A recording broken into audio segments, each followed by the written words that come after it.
সবজি নয় বরং চা চাষ করে ব্যাপক লাভবান কালচিনি মেন্দাবাড়ি এলাকার কৃষকেরা।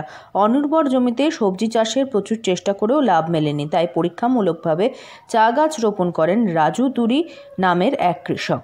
প্রথমে 8 বিঘা জমিতে চা গাছ রোপণ করেছিলেন তিনি। অ্যাকচুয়ালি এখানে বালা মাটি ছিল, তো এখানে অন্য কিছু ফসল হইতো না। তো সেই কারণে আমি আর বাবা চিন্তা ভাবনা করলো যে এই জায়গাতে চা চাষ ভালো হবে। তো তাই আমরা চেষ্টা করলাম চা চাষটা। সুবিধা তো অনেক কিছু অসুবিধা, কেননা যে এখানে জমি মাটি শুকে যায়, পুরা শুকে যায়।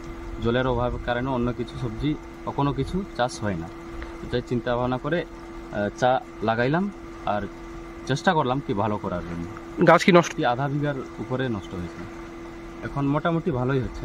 কেমন লাভ? মোটামুটি 4.5 বিঘা আছে আমাদের জমি। এখানে আমাদের মোটামুটি কিন্তু গাছগুলিকে সে সময় বাঁচাতে পারেননি তিনি।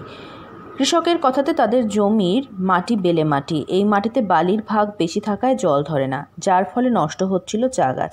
এরপরে রাজু তুরি ও তার বাবা চা বাগানগুলিতে গিয়ে সেখানকার শ্রমিকদের সঙ্গে কথা বলে জেনে নেন চা গাছের যত্ন। এরপর অন্য স্থান থেকে মাটি এনে জমি তৈরি ও নালা তৈরি করে 4.5 বিঘা জমিতে চা গাছ রোপণ করেন তারা। বৃষ্টির জলই তাদের ভরসা চা গাছগুলিতে জল দিতে।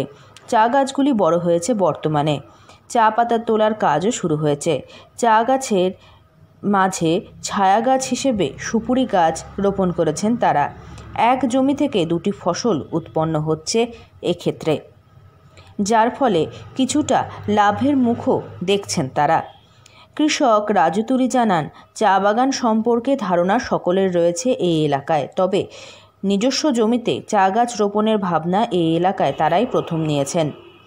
এলাকার আরও কৃষকরা এই চা চাষ শুরু করবেন বলে তাদের ধারণা। চা পাতা তুলে তারা একটি বেসরকারি সংস্থাকে দিয়ে থাকেন। 4.5 বিঘা জমি থেকে 3 কুইন্টাল চা পাতা উৎপন্ন হয় তাদের। আলিপুরদুয়ার থেকে অনন্যাদের রিপোর্ট, লোকাল 18 বাংলা।